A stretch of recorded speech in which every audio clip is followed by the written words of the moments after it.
Are you wondering how to make an aesthetic mind map digitally? If you don't have an idea, then here's a tool that you can use called GitMind. To make a good-looking mind map, here's what you need to do. First is to open GitMind and tap the Create New File icon, and editor will then be opened. Next is to choose the theme that you like to use for your mind map.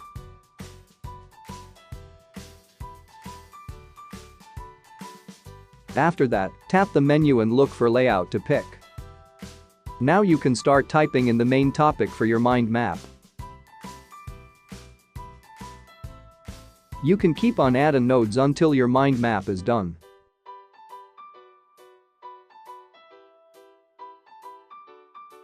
To insert an image, just tap this icon and look for the image to use and press it.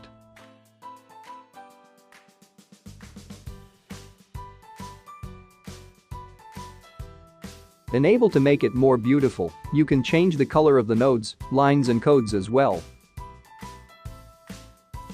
To save the changes made, simply tap the three-dotted menu and press Save.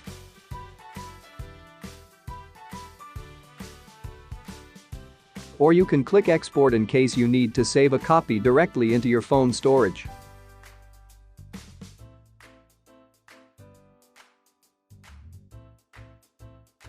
And that's how you can make an aesthetic mind map using GitMind. Thanks for watching.